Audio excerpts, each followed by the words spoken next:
環球大戰線深入世界最前線，全球各地的觀眾朋友，大家好，我是葉思密。今天節目一開始，先歡迎來賓前資深外交官謝文基大使。思密好，各位朋友大家好。時事評論員王尚志，尚志哥。思密好，觀眾朋友大家好。資深媒體人彭華幹，華幹哥。思密好，大家好。觀眾朋友，今天趕快來關心川普，現在豪賭他要奪的就是核行動，但是現在恐怕會被全部殲滅掉。今天我們會來看到川普他的核行動恐怕會面對的7大難關，致命難關有哪一些呢？那麼美軍會不會重演當年的黑鷹計劃失敗了呢？今天就這些議題會一起來做關心。這一場中東戰火延燒到現在，川普可以說是內外交迫，但是現在似乎正在醞釀一場是連美國軍方恐怕都做不到的任務。來自於華爾街最新的披露，川普現在正在考慮的就是一個極端的選項，他可能接下來要派出特種部隊了，要做什麼呢？深入伊朗的境內，強行奪取大約是達到450公斤的高濃縮鈾，這麼難度高的一個行動，我們來看到是需要長時間佔領跟撤離的一場地面戰，連美軍退役將領這一位是沃特爾也很不看好，他說這並非是能夠速戰速決的任務。為什麼說非常的致命呢？我們趕快來看到，對於美軍來說，要奪取這些核設施、核濃縮鈾，有7大的致命難關，一起來看。首先，第一關，你要進去的時候，總要有突破吧？你在空中的時候，就可能直接被打下來了。面對的就是伊朗的防空飛彈，還有它的無人機可能做攔截。會不會美軍在第一關就被打落全滅了呢？再來看到的是，接下來你要登陸的階段，但是你沒有建立好安全的落點啊，臨時搭建的這種落點也需要數天甚至數週才能建立好。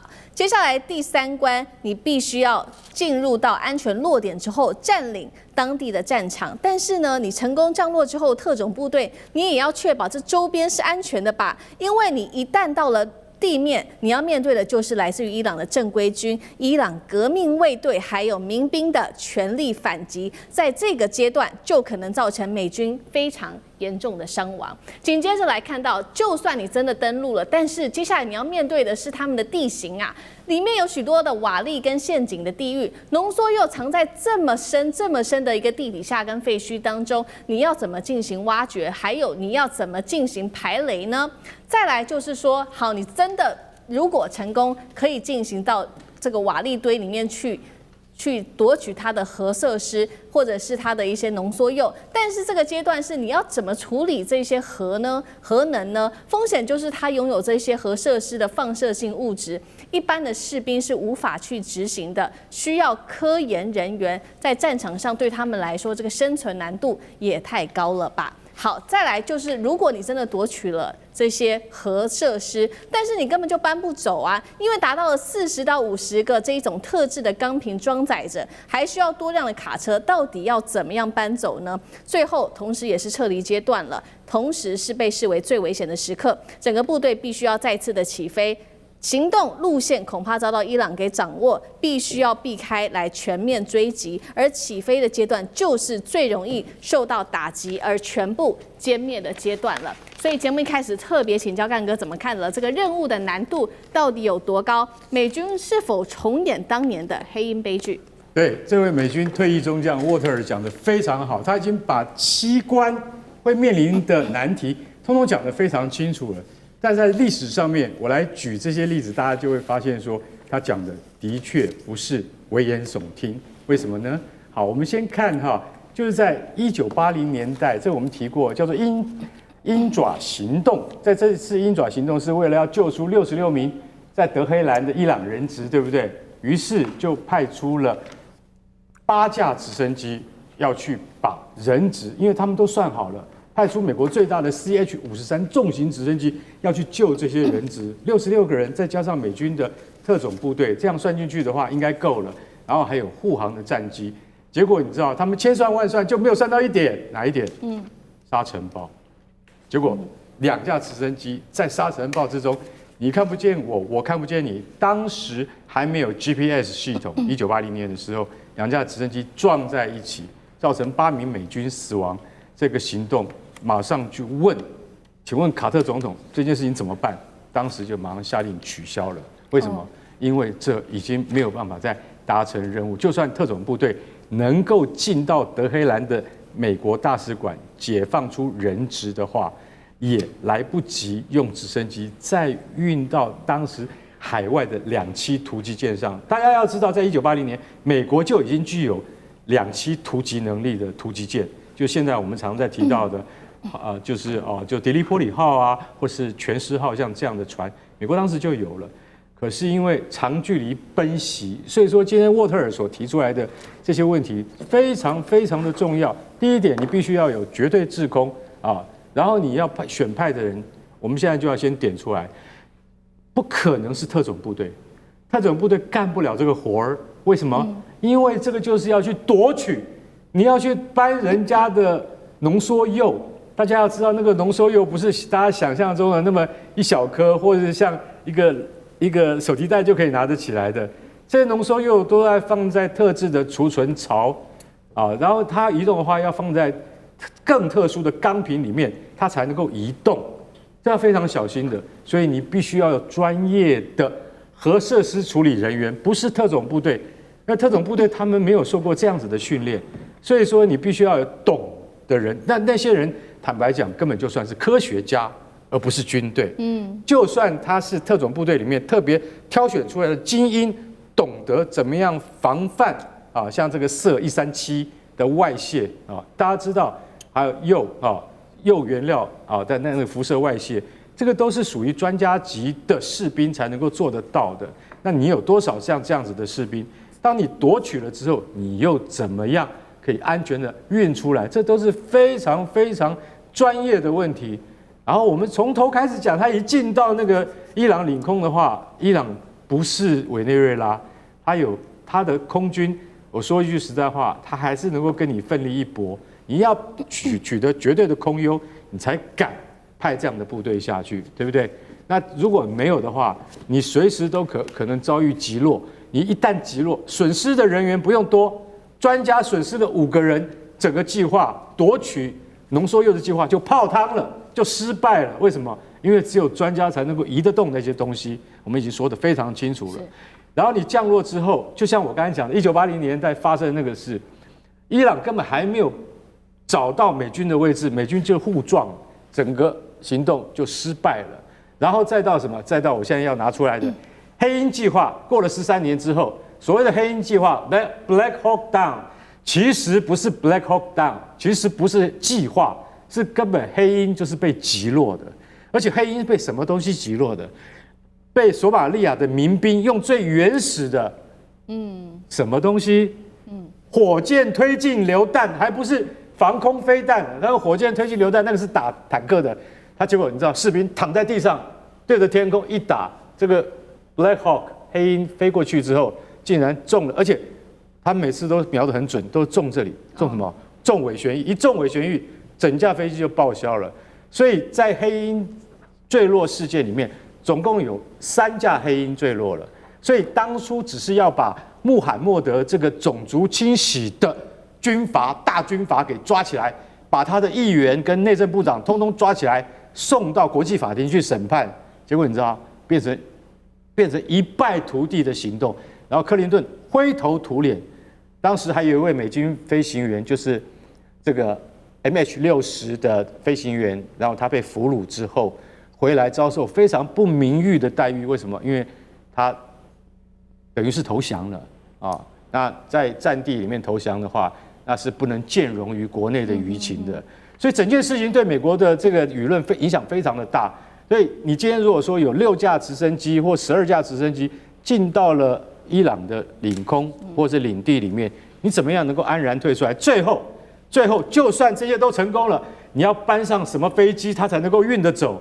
一定只有一種飛機，叫 C-17全球霸王運輸機。這種運輸機沒有足夠的跑道，你下不去的。所以你要有絕對的空優以及地上的優勢。我覺得可能川普大概異想天開啊，這個事情你如果說真的要做起來的話，那是世紀大行動，對伊朗這樣子有主權能力的國家而言，根本行不通。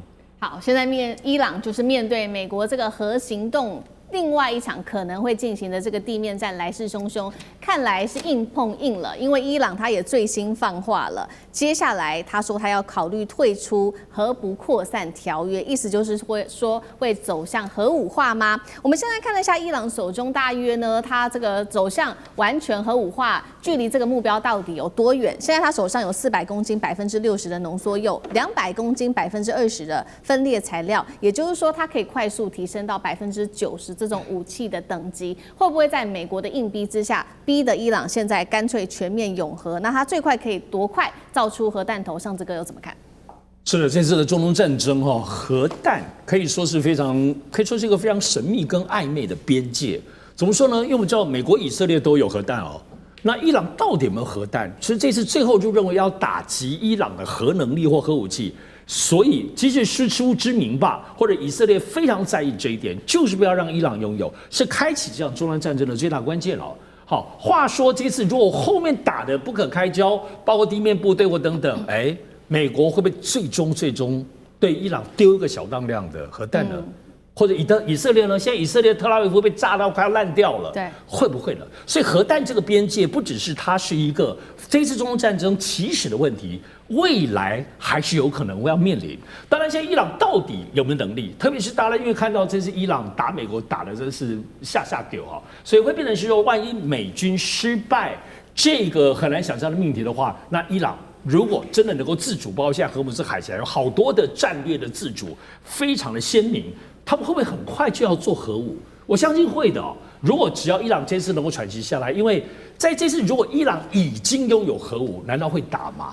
所以現在如果伊朗有任何的機會，再加上全世界都知道，雖然沒有錯啦，伊朗在被制裁禁運的過程，現在在外界包括聯合國方面原子能總署部分在掌握伊朗的所謂的這個核武的能力的時候，大家有一些統計，有一些地點，有一些材料的最後的歸納，比如說現在在伊朗方面，它的孔達部這個地方就是重水的生產區，重水是生產後面生產這個核裂變的這個布，另外一個這個很重要的地方。另外納坦茲都知道，它這個濃縮鈾裡面都在這裡，而且它裡面有1000多台離心機，繼續要把它的現在60%的這個濃度要繼續的提升，還有福爾多那邊也有燃料的濃縮廠。好。這是國外發現的，難道伊朗就只有這些嗎？對，其外界其實都不知道。當然，現在這個60%距離大家公認的這個所謂的U235作為軍事用途的90%還有段距離。但是伊朗真的只有報60%嗎？所以伊朗真的是不是神秘兮兮，而是外界當中能掌握的情報有限。就像這次一打仗，到底伊朗的導彈能力能夠做到什麼樣的地步？不是只能打2000公里嗎？就告訴你4000公里也沒有問題。好，所以作為導彈啊，我們現在看它的這個空氣力學跟整個彈道等等的，這個包括遙控的等等的，還有包括衛星的，這個很難呢，好像比核彈頭還要難，所以核彈頭很難嗎？不點都不難，而且伊朗它的所謂的裂變的材料全部都有了。好，剛剛思敏問最快什麼時候可以做？現在國際都公認它幾個月都做得出來，材料全部都充足了。現在只是有些忌憚，因為如果伊朗你真的有核武器了，這個東西被驗證的時候，大家真的打你了，甚至連中國、俄羅斯可能也都會忌憚你。對於伊朗的所有的國際戰略關係來說，所以伊朗這個曖昧不明。不是他曖昧不明，而是大家真的沒有真正掌握距離他真實的狀況，他能不能生產核彈。而這件事情不只是在先前打中東是因為中東戰爭打伊朗是這件事情，未來伊朗如果持續還是往核能力武器的方向，在這次美軍如果真的失敗的情況之下，這個中東的波動、以色列的不安還是會持續下去的。對，好，所以我們現在看到伊朗在恐怕幾個月的時間就有能力可以做出武器級的這種核彈了。那麼，所以川普他堅持，他希望能夠打他的地面戰，但是呢，現在碰到的問題也蠻尷尬的，就是副總統范斯跟他是完全不同調的，還有他的盟友也跟他完全不同調。副總統范斯對外說呢，這個場戰爭啊即將要結束，而且是1年之內他不需要再出兵伊朗了，這是來自於副總統范斯的最新說法。另外就是盟友西班牙也出手了，宣布禁止美軍飞越領空去攻擊伊朗。這一場殘局到底要怎麼收拾？大師怎麼看？對，現在因為川普事實上等於說深陷泥淖，那這些有關的可能去打哈爾克島啊，或者這個荷姆斯海峽附近的什麼幾個島嶼啊，還有就是就是說去把這個伊朗的濃縮鈾啊把它奪下啊，這些都是媒體在報道的。我想這都是川普可能他的軍事顧問提出了幾個可行的方案。如果要擴大的話，這幾個可能是比較好的切入點，可是都沒有說要全面啊。就是說從陸上進攻伊朗，完全沒有這個計劃。那如果不用這種全面進攻你占領大批土地，或者甚至把德黑蘭打下來只要伊朗不投降，伊朗不棄甲役兵不怎麼樣，高層不逃亡的話，這樣戰爭就會打下去。那所以這個現在就在比耐力了。不過川普的問題比較多，因為川普他可能就是說，他除了這個軍力上沒有辦法達到目的，那國內的意見越來越多。美國上個禮拜已經有900萬人上街頭了，對，都是針對川普的，對，這對他是很不利的。第二個就是說，這個能源危機的可能，全球性能源危機可能爆發，這爆發以後一定會造成美國的能源價格高漲，那會更加劇他內部對川普執政的不滿。所以現在看起來比較脆弱的應該是川普這一方。所以呢，我覺得川普可以收場的，第一個，他當時找范斯出來就已經有一點點想要收場的味道，因為范斯從頭到尾都不贊成這場戰爭，他是反戰，而前一陣他也公開對批評內塔尼亞胡，說你們那個時候認為斬首行動成功就可以帶動的這個伊朗的政權轉移，這是過度樂觀的期待。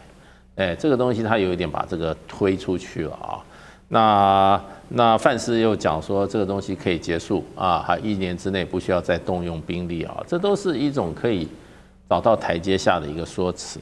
所以現在還是看川普一念之間了。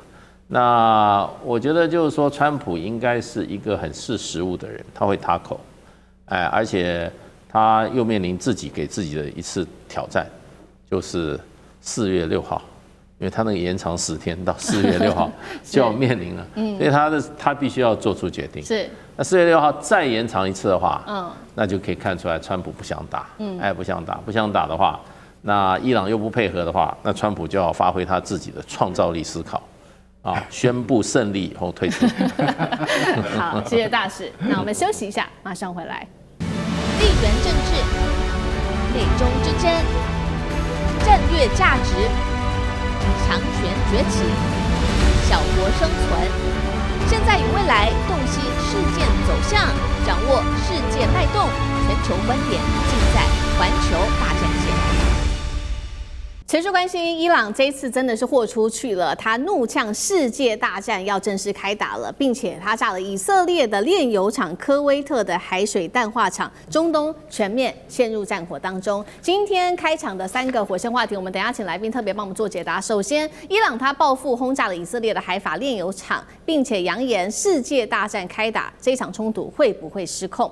接下來看到伊朗持續的攻擊，包括了來自於科威特的海水廠，還有杜拜港的郵輪，這一些波斯灣國家看起來已經沒有安全的地帶了。中東周邊國家還能坐視不管嗎？最後，今天也會來關心川普，他宣稱已經摧毀了伊朗99%的飛彈，但是現在問題來了，伊朗的地下飛彈牆竟然是可以快速修復的，多快呢？48小時內就可以修復，代表美國大規模轟炸根本無效嗎？像是打地鼠一樣，根本起不了作用嘛？今天就这些議題，我們會一起來做關心。我們趕快來看到伊朗的這一次的反擊，真的是一步比一步還要更強烈。最新消息是，他針對以色列北部的海法最大的煉油廠發動了這一起攻擊，造成煉油廠大爆炸。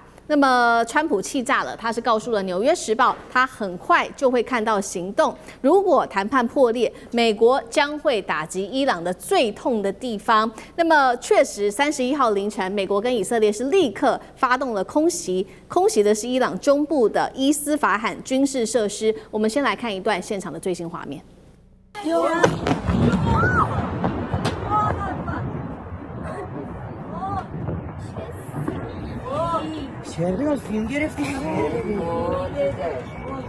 現場可以看到，這個紅色的火球是照亮了夜空。那川普剛剛是也立刻轉發了這一段影片哦，他似乎覺得這影片很值得炫耀，並且警告他有下一個目標，就是能源基礎設施，還有伊朗的發電廠、油井跟主要出口的樞紐，也就是哈格島了。然後我們接着看到的是伊朗的國會議長是立刻反駁，他說指控美方將自身的慾望包裝成新聞，如果他接下來伊朗遭到反擊的話，伊朗會以數倍的力道來做反擊，揚言另外一場世界大戰已經正式的要開打了。再這樣打下去，會不會變成世界大戰？謝大使怎麼看？我很肯定說不會，最多這個戰爭只會有區域性的這個戰爭的這個格局啊，因為要打世界大戰的話，要幾個重要能夠打世界大戰的國家之間要有矛盾。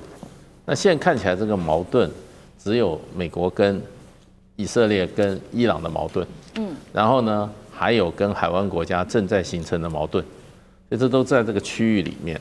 而且這裡面的這個主要的這個戰爭的另一方啊，他的軍力投射不出去了，對，投射不出去，你打什麼大戰？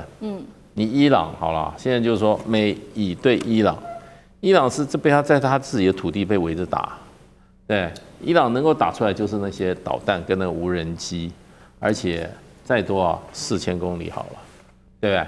你也沒有辦法打出你的區域啊，對，所以打不出這個區域的話，這個不可能變成世界大戰。俄羅斯跟中國大陸並沒有要插手，只是說不要用戰爭方式解決問題，你就停戰談和。要考慮到大家彼此的利益，有說美國你給我小心，或者你再打我就出手了。沒有一個國家這樣講，也沒有一個國家出來說伊朗你得罪美國就是我的敵人，我現在要出來修理你。最可能這樣講的，因為美國很多小兄弟都是簽了條約的，歃血為盟的，對不對？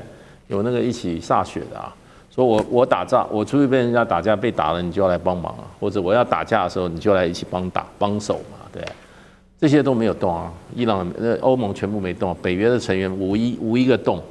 日本說你打完以後，我就會派掃雷艇。然後呢，韓國呢，你把薩德飛彈弄走以後，韓國這個朝野還在那邊抗議呢，意思就不滿，對不對？對，這本來是給我們用的，為什麼拿去那邊用？對，所以就變成就是說，這樣戰爭只會有區域的格局，別的國家也只知道這個只有區域的國籍，然後就讓這些國家自己去怎麼樣，自己去耗吧，尤其耗美國最好，把美國把它耗在裡面，把它的精力、把它的這個財力、把它的這個聲望全部給它耗在裡面，那不是太好了？不要自己動手，有人動手，那何樂不為？所以我覺得伊朗的這個議長講這句話有點太高估這場戰爭的格局了。那基本上就是他跟美國跟以色列了。他這次比較成功的是海灣國家沒有一起來修理他。這是他們自己的這個外交手腕跟戰略手腕還算靈活造成的。是。所以現在就是一大一小打伊朗。是。伊朗跟着一大一小打，就是這個格局擴不開了。是。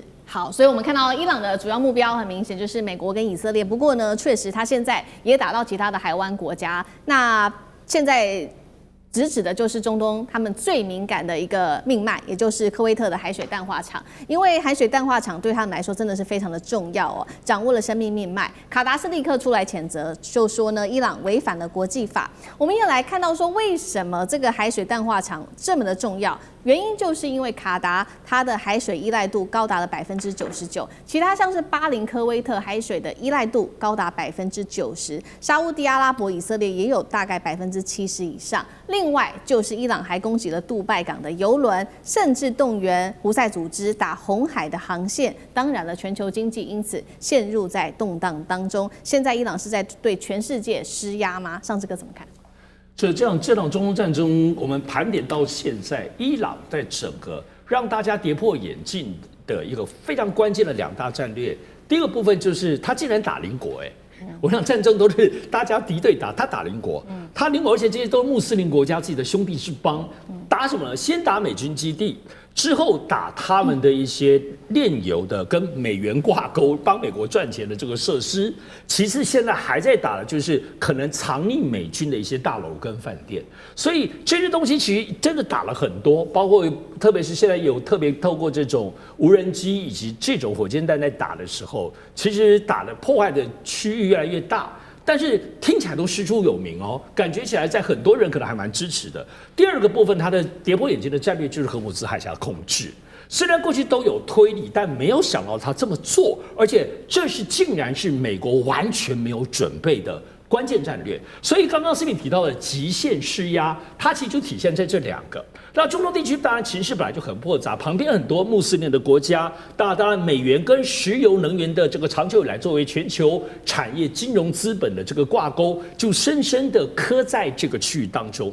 但不得不說，他現在打這些鄰國沒有錯，沙特、阿聯酋，其他大家都越來越火大，最近也都放話，都在準備一些軍事的動員。然後你不要忘記哦，包括伊朗還有誰呢？真主黨啊，胡塞組織，游擊青年軍。所以這個地方的這個複雜程度，敵友之間，以及說它是這種國家，倒不如說是各方面穆斯林自己本身派系的衝突。但是我們不得不說啦，任何的極限施壓能夠到什麼極限？我認為不會無限上綱，包括造電子炸彈。為什麼？因為我們看最重要的三大國，美國、中國、俄羅斯，包括在能源方面、石油方面，其實受到的影響相對比較低。而且這裡頭沒有因此有缺能源的陣營或有能源的陣營，大家互相傾壓。如果有這樣子的話，可能真的是會擴大危險。不過我們還是要注意一下，所有的戰爭都是殺紅眼，因為就這種衝突理論，它是從低強度慢慢一直到高強度。所以剛剛提到這種淡水廠，就是說打來打去，可能打到最後開始沒得打了，就開始往民生基層的方面打。我覺得這是會讓所有周邊環境惴惴不安的。而且現在大家包括旁邊不是有一個容忍的邊界，你還是打跟美國有關。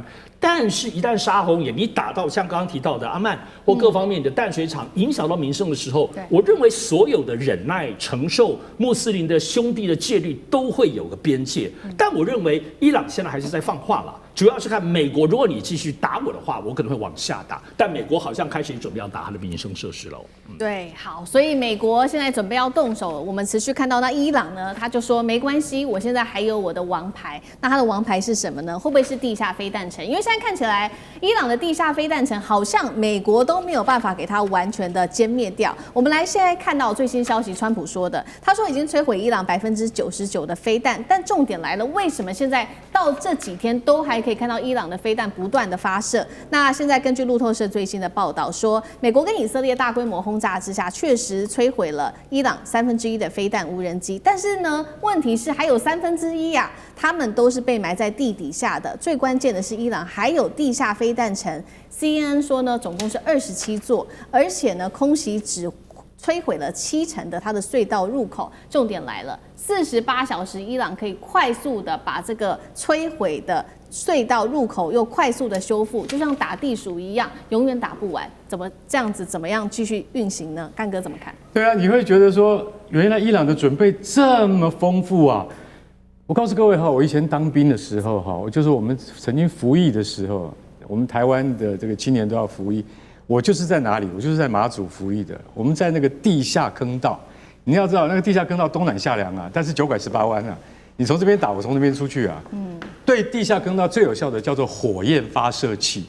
如果美軍能夠跑到伊斯法罕或是納坦茲的那個飛彈城底下去放火焰發射器的話，那才會有用。那瞬時間會吸乾90%的氧氣。但是伊朗的準備絕對不是你。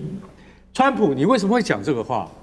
為什麼你敢講99%的飛彈已經被我們美軍摧毀了？對，哪一個幕僚告訴你這種話的？我相信，以我剛剛我所講述的那個當兵的經歷，你就曉得說，那個地下的網絡通道是四通八達的。那伊朗不會不曉得說，我們這麼重要的飛彈庫存是不可能放在同一個地方的。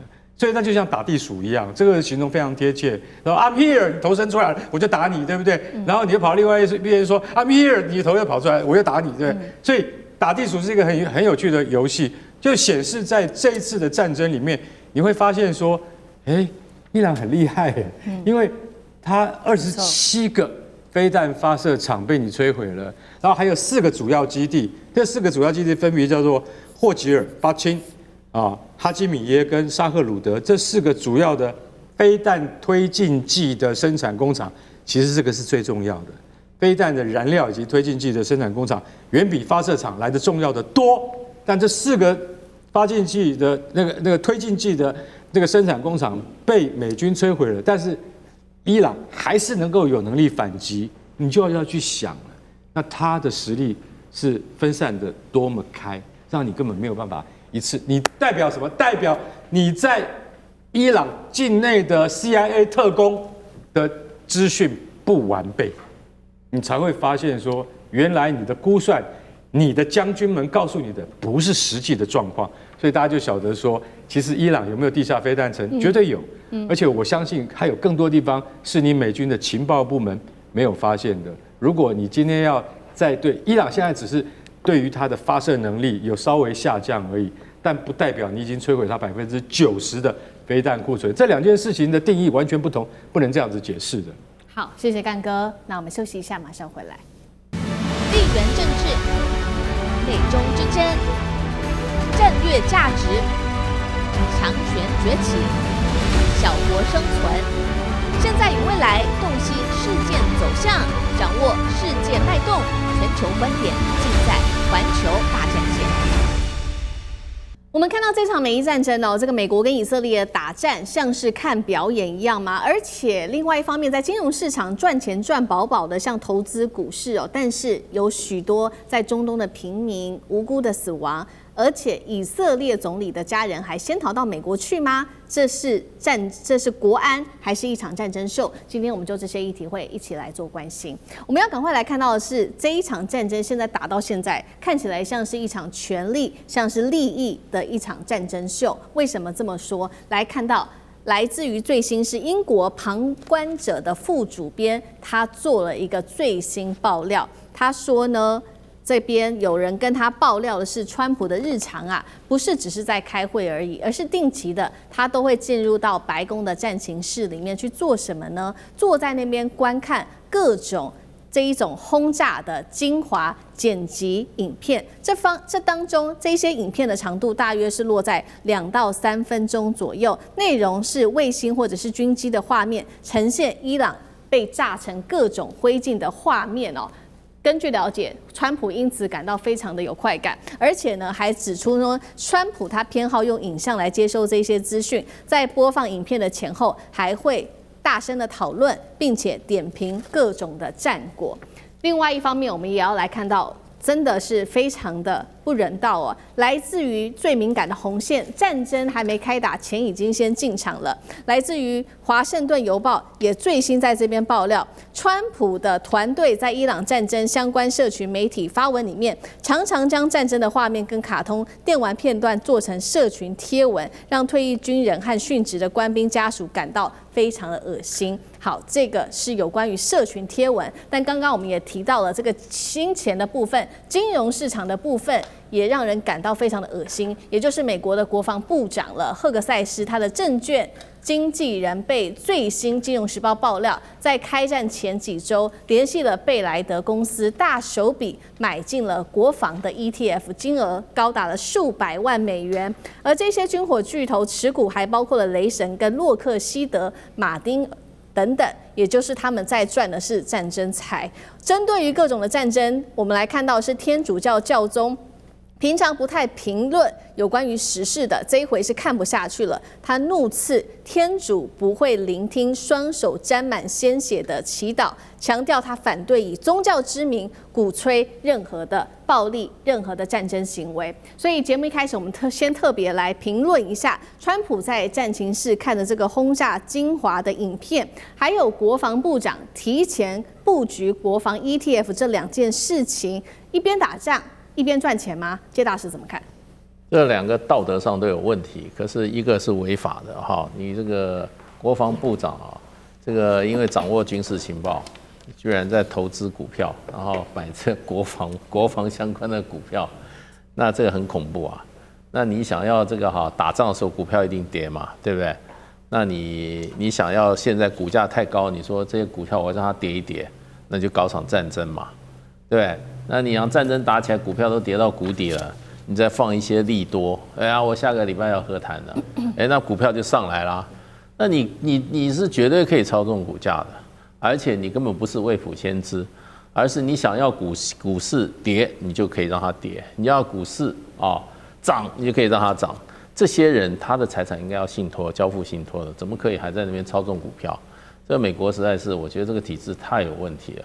那川普這個人不是說他這個每天說俄烏戰爭實在不能再打下去，每天死那麼多人好像他是人道主義者、悲天憫人看不下去任何年輕性命的上升。可他現在他就是雙手沾滿鮮血啊，因為他是發動戰爭者，對，你下的命令。那個炸彈下去不長眼睛，很多人就血肉橫飛啦。是，對，你不能賴啊！你那個打死人家160多個女學生，也是跟你有關吶。那你平常裝什麼裝啊？哇，伊朗那邊那個俄烏戰爭死個幾個年輕人，你就怎麼樣？哇，那個面有氣容，好像你不能接受。那現在你自己為什麼去殺人？你還好意思說你可以獲得諾貝爾和平獎？你現在你打了委內瑞拉，你又打了這個這個伊朗，而且是拿着最現代化的武器去炸這些武力不如他的國家了。說實話，所以我覺得現在這個美國這些國內這些媒體也都在把這些事情都暴露出來。我相信川普不可能永遠擁有權力，黑克塞斯也不可能永遠做國防部長。他們下來，可是翻走卦必留下痕跡。即使他們自己內心不會有道德的自我譴責，可是美國的社會我覺得還會有人是要跟他們算這筆賬的，遲早的事啊。同樣的問題，幹哥又怎麼看呢？好，赫克塞斯這個是絕對的醜聞，為什麼？他自己本身到現在沒有講一句話他的證券經紀人他的證券經紀人竟然去聯絡誰？去聯絡在摩根斯坦利的那個客戶，然後幹嘛？他說：“我們要買你的 ETF 就是什麼？就是國防工業主動型基金就對了。它的原名叫做 EDEF 那這個東西，他說私底下講，我們部長赫克塞斯要投資數百萬美元。這個東西如果是真的的話，不是只有赫克塞斯要下台而已，是你整個川普政府都蒙受極大的陰影。這個我要調查的，因為你本身是戰爭計劃的執行者，你怎麼可以私底下去買那些股票？那些股票，我跟你講的最主要的這個持股者是誰？洛克希德馬丁還有什麼諾斯羅普、格魯曼，這都是美國最大的軍火製造商。你怎麼可以讓這些人？因為他們馬上就會知道訊息對不對？那就會造成 ETF 的波動，你就可以進而操縱那個基金的價值，那更會這個影響到股市嘛。所以梁14世他今天教宗他會講這種話，不是沒有道理的。而且川普他有一個，你知道那4年來的俄烏戰爭，他常常在戰情室裡面就看他自己的真實社群的小編都會幫什麼，把那個就是說平民或是這個戰士的死亡畫成什麼？畫成用 AI 動畫製成的那種短片，讓川普高興。我今天想請問你一下，對，我們都知道福斯新聞是你川普自己本身的但是問題是這個是嚴肅的事情，而且這是國家在支持的一個政策，你怎麼可以把它變成了一種你等於是消遣的一種工具呢？會讓人家覺得說，原來你這個當總統是這麼不正經的。你可以讓你的小編在你的真實社群上面去 po 這些東西，難怪會讓很多陣亡將士的家屬會覺得你是身為國家元首，你沒有嚴肅看待我們子弟的性命，所以在這種情況底下，你當然造成很大的反作用力。所以我真的覺得說，如果這件事情就是赫克塞斯他今天真的是委託他的經紀人去買像這樣子 ETF 的那個基金的話，我告訴你。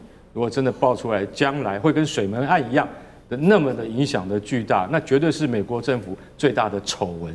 是這場戰爭打到現在，可以看到美方的動作不僅是這個違反了人道還包括了可能觸碰到了法律有觸法的這個危機哦。那另外一方面呢，要不要停這場戰事，也是要看以色列要不要停。那納坦雅胡他絕對沒有要停的意思，最新他这個已經下令了，要擴大對黎巴嫩南部的軍事行動，並且首度表態會控制相當於黎巴嫩1/10的領土，代價就是我們來看到目前的死傷人數，最新做了一個統計，1個月內黎巴嫩死亡人數1238人，3500多人受傷，再來就是美以空襲伊朗平民都是平民，造成了1500人死亡。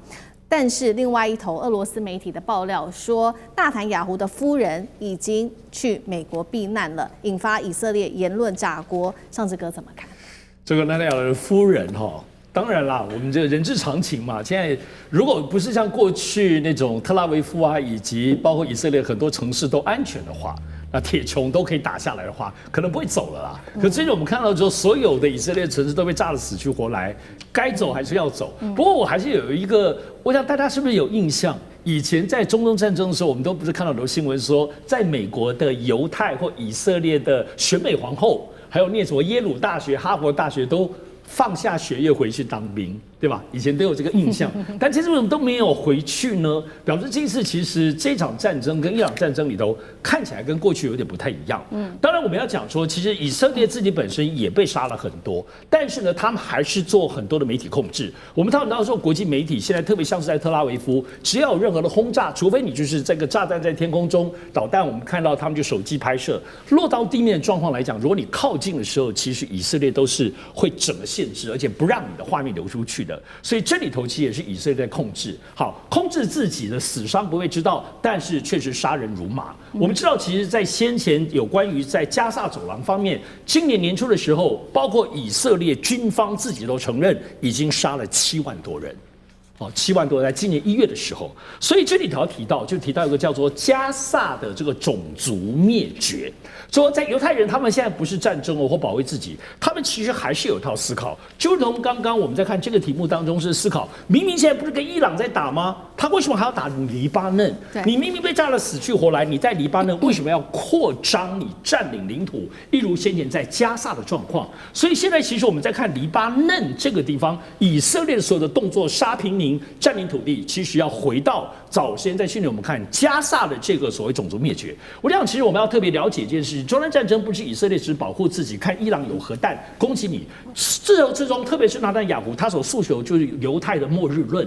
猶太末日論雖然是一個宗教情懷的東西，可是訴諸於對於猶太人或以色列來說，最重要的是他們將不斷的擴張土地，為他們自己的流亡跟最後的這個所謂末日是這樣，不是末日世界，是猶太人的末日什麼呢？就是說最後彌賽亞會出現，但是猶太人要自己將武力不斷的擴張，死傷也沒有關係，但到最後末日那一天，因為上帝眷顧猶太人，所以呢，他們會結束他們幾千年的流亡，他們會建立聖殿，然後他們也會獲得神聖的秩序。也就是說，現在以色列在打了半天，他們要朝向那個追求的結果，是他們最後的終極結果。這個末日不是我們覺得那個世界毀滅的末日，是世界都毀滅了，但是猶太人完好如初，而且恢復到神聖的子民的狀態。所以這個思路對於他們現在繼續的擴張、繼續殺其他平民，核心在此。好，謝謝尚志哥。那我們休息一下，馬上回来。地緣政治、美中之爭、戰略價值。強權崛起，小國生存。現在與未來，洞悉事件走向，掌握世界脈動，全球觀點盡在環球大戰線。好，接下來持續關心的是伊朗打臉川普哦，這個很酸。美國跟以色列現在是在祈求要做協商，並且呢，伊朗在荷姆斯海峽這邊現在進行的是雙軌制大發橫財，怎麼回事？已經造成了全球的供應鏈拉起警報了。今天我們會一起來做關心。好，現在呢，我們來看到最新消息，川普說這個荷姆斯海峽已經非常的穩定了，但是現實是完全的打臉的。我們來看到川普說了，伊朗將會放行20艘艘的郵輪，並且展現誠意。川普也說了，荷姆茲海峽現在很安全吶，局勢正在恢復當中。那麼財政部長貝森特也跟着川普來喊話，說美國已經重新的控制荷姆茲海峽，不排除會透過美國或多國一起來聯合護航。但是這話還沒說完，我們看到立刻在荷姆茲海峽發生的事故，來自於英國海事貿易行動辦公室最新的消息指出，一艘郵輪在荷姆茲海峽遭到了不明飛行物擊中後，立刻起火。另外就是科威特的石油公司的郵輪了，在停靠在杜拜的時候，立刻遭到伊朗的自殺式無人機攻擊。而伊朗的第一副總統也立刻說，現在是伊朗的敵人在祈求德黑蘭與他們談荷姆茲海峽的事宜。所以節目一開始特別請教大使怎麼看了川普說這個荷姆茲海峽局勢已經非常的穩定了，這個是軍事判斷，還是在穩定目前市場？它持續要來操控金融市場，來謀求更多的獲利。大使怎麼看？川普我認為有2個目的，一個就是要穩定這個油價啊，另外一個呢，就是在怎麼講呢，在欺敵，因為川普很喜歡一面談判，然後就偷襲別人，所以現在伊朗就是不信。伊朗好幾次我被你騙2次了，你都跟我講在談判，我也跟你談了，還談這中間就出手了，所以就是說，那這川普一貫的用法，他不是表示說我不打了哦，他沒有說我不打哦，是我現在要跟你談啊，可能談一半就打了哦，對，所以這個是川普一貫的伎倆，他從來沒有說我現在停戰，我跟你談判，或者說我現在談判我們就停戰。都沒有這種事情，他都是2手都一起在用的。那當然啦，他這個很明顯的是為了這個油價哈，他幾次放出利多，剛開始的時候很管用啊。他一講哇，油價立刻跌下來。而我們現在準備再過幾天就停火了啊。我們現在已經在談判的非常好，結果呢？那第2天，伊朗說我沒有在跟他談判啊。川普啊，他的這個策略包括說謊。我覺得川普認為目的正確，可以不擇手段，可以說謊。說謊如果說是為了國家利益的話，他就盡量說。所以川普真的說謊真的是一天要說好幾個，一個禮拜加起來幾十個，一個月加起來數百個謊言。可是他覺得這是對國家好嘛。對不對？只要對國家好就可以，目的決定手段。那問題就變成伊朗已經說了，伊朗說我們到現在也沒有跟美國在談判啊，我們是幹嘛？我們是透過斡旋者跟美國有交換訊息，這個是伊朗方面官方講的。可是川普就說在談判。那不過就是說，不管談判也好，還是打也好的話，我覺得川普的所有的這個這些做法的邊際效用快速遞減。他最近一次講說談判荷姆斯海峽20艘船出來了，然後馬上要談了，馬上要停了，股市、油市都不動。所以大家說你能騙我一次，對不對？是我是傻瓜。你騙我2次成功的話，對不對？我就是真的傻瓜。好，現在金融市場已經沒有這麼好的操控了，大家對於川普的不信賴度正在快速的提升當中。但是另外一方面，是不是伊朗呢正在透過荷姆茲海峽賺更多的錢呢？我們現在來看到伊朗，它現在針對荷姆茲海峽採取的叫做雙軌制。好，有分成說，第一個叫做安全通道，第2個叫做高價通道。安全通道就是說呢，友好的國家我會讓你安全的通過去，包括中国、俄羅斯、巴基斯坦、印度等等。那高價通道就是說，這些你不是我的好朋友的，那你就要付数百萬的美元，附帶政治條件。那如果是对美國跟以色列，那就不用說了，是絕对不能通過的。那收益現在根據了解是非常驚人的，每天呢石油收入是戰前的2倍。這個資金就流向了伊斯蘭革命衛隊去支撐他們繼續打仗。那另外還有一個最新消息是，伊朗的國會初步已經批准荷姆茲海峽的這個過路費法案，未來會採伊朗本幣來做付錢，也就是說，伊朗現在更能夠去掌握荷姆茲海峽了嗎？尚志哥又怎麼看？對，我們錄影前幾個小時前，這個革命衛隊宣布，他們已經立法通過了荷姆斯海峽收費標準。對，我們知道其實伊朗就長期以來被禁運，那麼包括被制裁，所以其實通膨、貨幣貶值民不聊生啊。那這個荷姆斯海峽是什麼概念？先前推估，因為資本市場都在討論這件事情，然後我也聽到很多很有趣的消息，他在就過路費過一次收200萬美金，很多對吧？可是因為那個油賣的真的更多啦，這只是小 case 而已。一天荷姆斯就渡過140艘，這是什麼概念？一年伊朗在這裡就會收超過1000億美金，哇！那就大概是它整個這個一年的 GDP 大概30%，荷姆斯海峡。所以為什麼趕快立法通過？而且我們對比一下，最近不是現在俄羅斯現在可以開始賣油嗎？他們俄羅斯一個月大概可以賺60億美金，12。我靠，真的是伊朗賺的比俄羅斯更還多哈，所以這裡頭就到這筆賬裡頭，其實真的就是一個令人印象深刻的。大家就可以知道，其實可以想象，川普先前已經說漏嘴了，說他要打伊朗就是為了他的油。那麼，但是我想，川普死命都沒有想到，荷姆斯海峽這印鈔機，他的千算萬算沒想到，一定是羨慕嫉妒恨的。所以這裡頭如果有任何不理性的部分的攻打動作，我認為也是這個，因為商人真的很難受，竟然沒有料到那個金雞母就在那裡被伊朗控制住了。當然，其實資本市場本身就是一個衝撞，在現在荷姆斯海峽當中，只要有一通過之後呢，它可能就不是會掐脖子了。因為等於是開始收錢了嘛，大家现在覺得能源斷供的這件事情，在全球能源市場可能就會獲得一些疏解。我不得不說啦，其實有很多方式發戰爭財。剛剛講赫格塞斯，他們叫賺戰爭財。資本市場其實多空交戰，只要跌了這邊虧了，有人就賺了哈。資本市場股市本身就是一個戰場。當然，像荷姆斯海峽這個比較像是蓋海關那個自估蓋一下，然後就可以收錢。這個我認為現在整個戰爭財裡頭最迷人，而且最高效，但不知道能不能真的收下去。但是總之來說，對於伊朗來說是難以想象的國家財政創意大突破。好，這個伊朗現在竟然是也賺起了大筆大筆的戰爭財哦。但是另外一方面賠賬的，荷姆斯海峽的就是全球的供應鏈。我們來看到有幾項比較重點的，這個能源供應鏈受到阻礙的，包括了這個20%的 LNG 跟石油運輸受阻，當然油價就狂飆嘛。再來就是氮氣的缺乏，工業原料包括塑化的缺乏，還有航運受阻，糧食危機也掀起，包括了氮肥跟尿素大漲了50%。川普針對荷姆斯海峽，接下來他的行動是什麼？幹哥又怎麼看？好，我跟你講哈，我們那個油價哈，不用多想，會繼續上漲。我們現在去加油，其實台灣人很有感，你只要1公升給我多了幾毛錢，我都有感。所以我們現在只停留在對於油價的那種注意力。接下來你會對於民生用品，而且最簡單的叫塑膠袋。為什麼？塑膠袋現在變成已經是開始有一些比較大的行號，它在開始管制了。